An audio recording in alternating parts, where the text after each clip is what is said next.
Now we teaching our people that we the Israelites that the Bible speak of. So what's your contention with the Bible? It's not that like I don't care what it's saying there. I do believe there's some truth in it, but I just say like once man get a hold of things, stuff gonna left. I can agree to that. I can understand where you're coming from.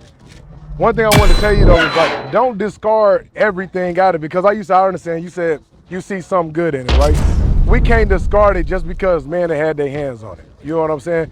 Everything we have on this earth, a man didn't put his hands on because we was given the dominion over it. Right, we the rulers, we the ones that's supposed to build this up. That's why we have the cognitive abilities and functions to either tame an animal or build a structure.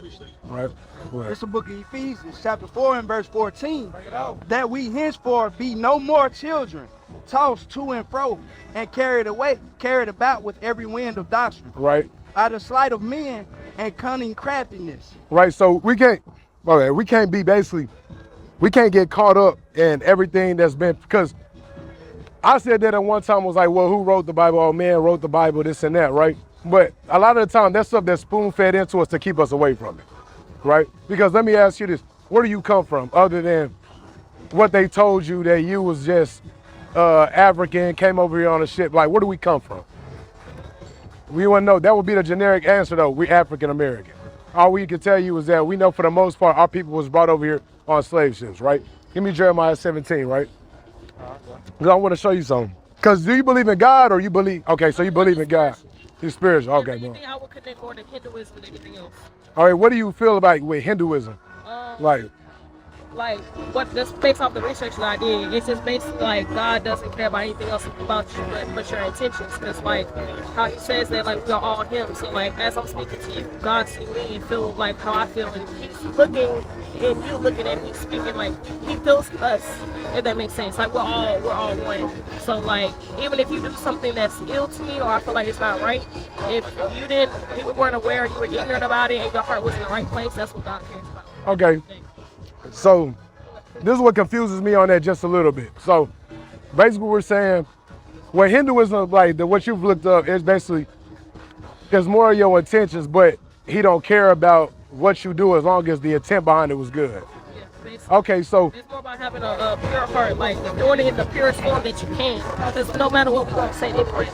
So nothing about it will be 100% pure, but the purest form that it can. So my question would be, what about the people that are committing the sin though?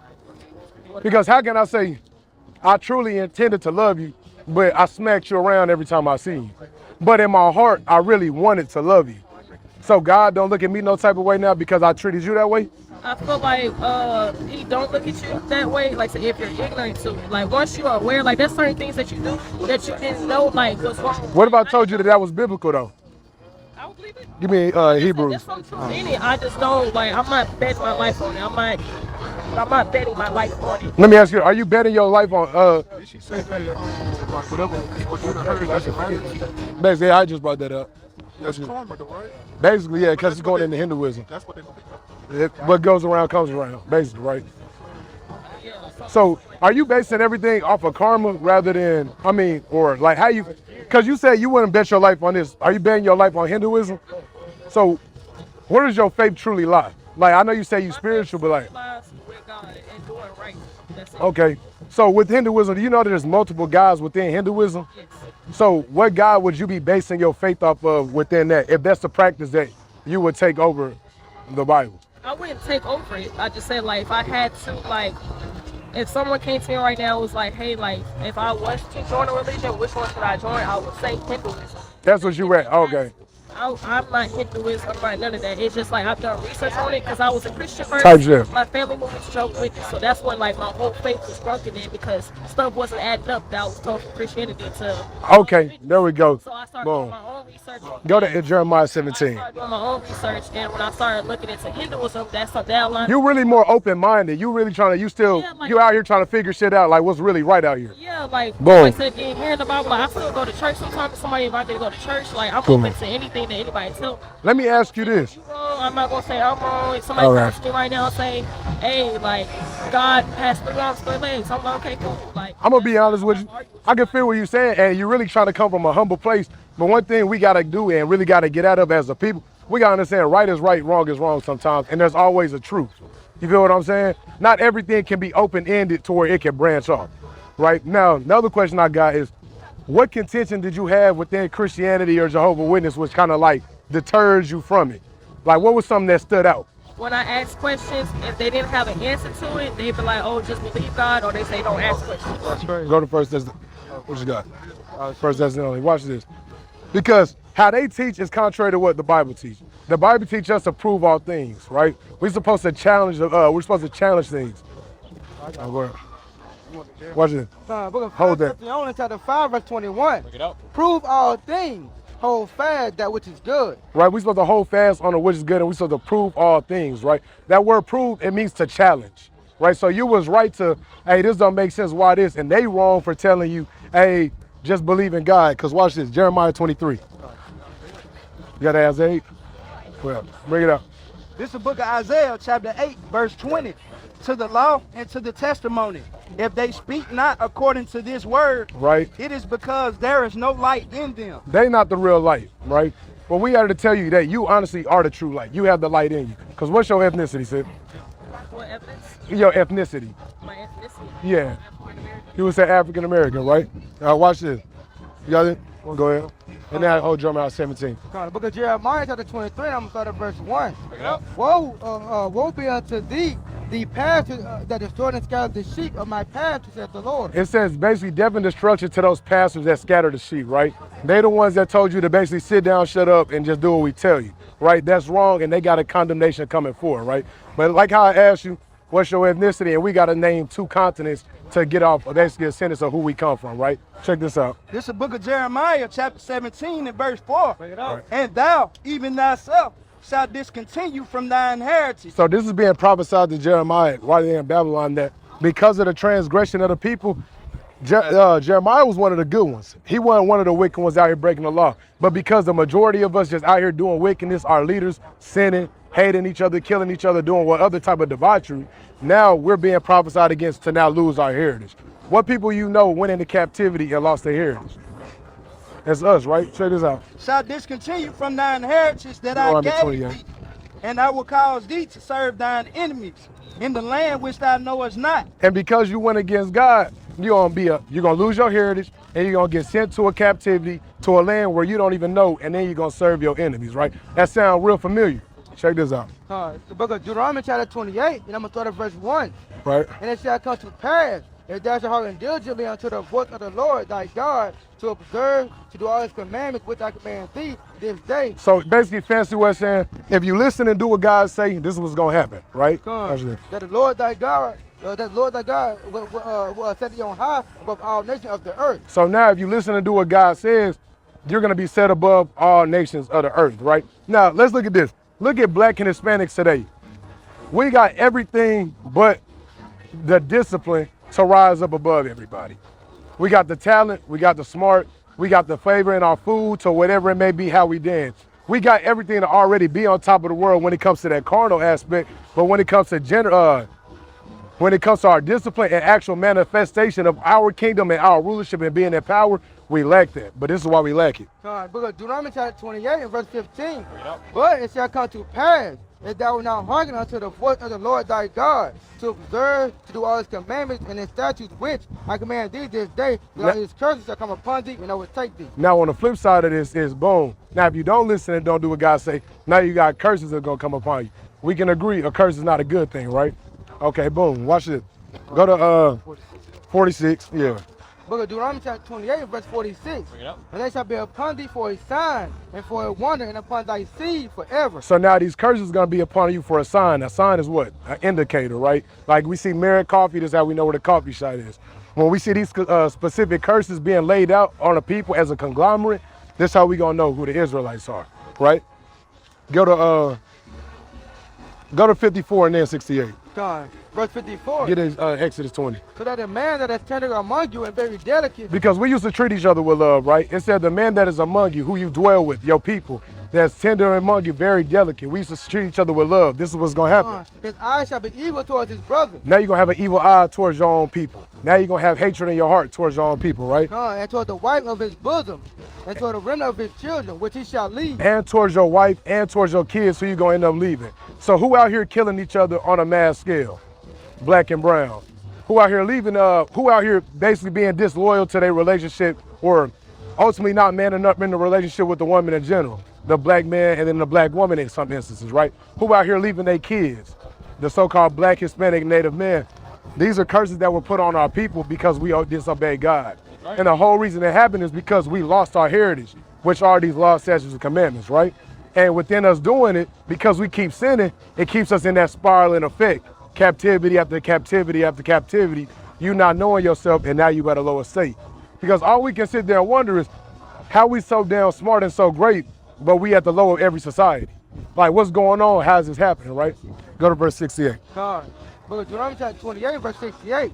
And the Lord shall bring thee into Egypt again with ships. You familiar with the story of Moses?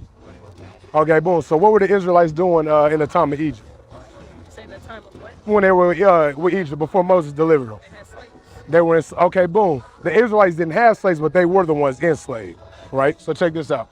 This is the book of Exodus chapter 20 and verse 2. Bring it out. I am the Lord thy God, which have brought thee out of the land of Egypt, out of the house of bondage. So we see that Egypt is synonymous with bondage, right? So boom, let's go back and read this. Check this out. Book of Deuteronomy chapter 28, verse 68. And the Lord shall bring thee into Egypt again with ships. So I'm gonna bring you into bondage again, but this time you're gonna go with ships. Come by the way whereof I speak unto thee, thou shalt see it no more again. You're not gonna see that old Egyptian captivity. You about to see a new one, right? And there you should be sold unto your enemy for bond men and bond women. And when you get to this captivity, you're gonna be sold to your enemies for bond men and bond women. What demographic of people you know to be sent on ships and sold on auction blocks to go serve their enemies? That's us, right? I'm not trying to be ruling like that. Nah. I appreciate everything you're saying, but one thing I do want to admit, or like how I feel about it, is that like even though we have these curses on us and we don't have no choice to sin, we still have the choice at the end of the day. Because like God says we can do anything within Him. You're right. With these curses that we got on, it's the black men out here or the brown men out here that's choosing to stick their kids. At the end of the day, everybody knows You're right. that you can be there with your child if you want to. It's only about what you want, what your flesh wants at the end of the day. So if you let your flesh control what your spirit's got going on, it's only what so much the book can do. You have, I said, you have God within yourself. Give me Psalms 19 and 7. If you want to choose to be that way, you can. It's like You on point. Right now, y'all can wake up and decide it's better for the women, but y'all don't want to because y'all don't see the benefits. Boom.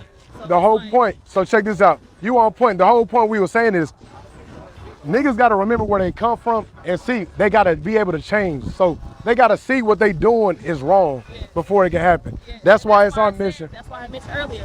If you don't know what you're doing is wrong, I can't imagine a God knowing that somebody does not know and would damn them or curse them or anything like that. Like people be quick to say, oh, all those people are going to hell. And in my opinion, I don't believe in hell, but if there is one, I don't believe it's that many people going because it's a lot of people that's brainwashed, programmed. I say this. They Okay. got a lot going on. They fighting this every day. So check this out though. This is why I highlighted Deuteronomy 28, right? Because you understood it, right? Well, I ain't gonna say do you just believe it, because you gotta go critique that, go check it out, do your own research on it, right? But check this out. If somebody don't even know how they got in this predicament, how can they truly change it? So, say do you have kids? No kids, okay, boom. My brother got kids, right? So he tell his kid, hey, don't go hang out with them. They troublemakers. Last week they just robbed a nigga, this, that. And he go do it anyway. He know why he in jail right now. Because my daddy told me not to go over here. But imagine a nigga don't got that. Imagine he don't got that guideline to go back to and he just running out here doing what's ever propagated to him. You know what I'm saying? Rap, whatever's blasted on the media, whatever it is. They just running to and fro trying to grab onto whatever's out there. That's why it's important for us to come back, because every nation of people has some type of code of conduct they go by. Asians, Buddhism, East Indians, Hinduism, Arabs got Islam, you know what I'm saying? And there's different variation and different gods people lean onto. What God does the black man, woman, Hispanic man and woman, Native Indian man and woman, man have? Who do they go back to for a code of conduct that can change them, right? And let me show you this real quick. This is the book of Psalms, chapter 19, verse 7. Right. The law of the Lord is perfect, Right. converting the soul. So boom, the law of the Lord, everything in here, it converts your soul. That's where you see, you should not hate thine brother in thine heart. And then what was one of the curses? You're gonna have an evil eye towards your brother. Because you didn't want to keep this, this is ultimately what this generates. And now because you do this, y'all gonna be running around killing each other. Y'all ain't gonna be able to grow. But that's why it's so important for us to remember who we are and understand our discipline and our code of conduct gotta come from these laws. Because everything that we struggle with as a community in America is congruent with what's happening in these laws that we not keeping. We got people strung out on drugs, right? We got people high cholesterol, gout. All we do is glorify eating shrimp, crab, pork, and lobster like they delicacy. But that's in our law. Our law tell us not to hate thy brother and thine heart. But we are here killing each other. That's in our law. It tell us not to steal from each other, right? But look what we doing. Everything we do is contrary to what God tell us to do. And we in this free falling America, now we want to grab onto things like Hinduism, Buddhism, because we don't have no true foundation for us to go back to. That's why it's important for us to realize we the real Jews, we God's chosen people, and he not coming for everybody else. It's up to us to now uplift ourselves, start seeing the God within ourselves, and now come back to our Lord and Savior. Right. So now we can have true change, right? There's a podcast I watch, it's called Grits and Eggs, Deontay Cobb. Bro, smart as hell, right? He said something about the Israelites. He was like, nigga, I don't care about who the Jews are. We got too much work to do. Nigga, all that work come to naught if we don't know how to maintain it. Right. Imagine we got 50 niggas that still going into business and they steal from their own people. What that look like when they all CEOs? Put rug pull, it's all gonna collapse anyway because niggas don't got a moral compass in their mind. They don't got a foundation to stand on. Oh, this my bro, we gotta keep this in the community. Now we locked in tight. Can't nobody come between us. Niggas don't got that mindset. We got a crab in a barrel mentality.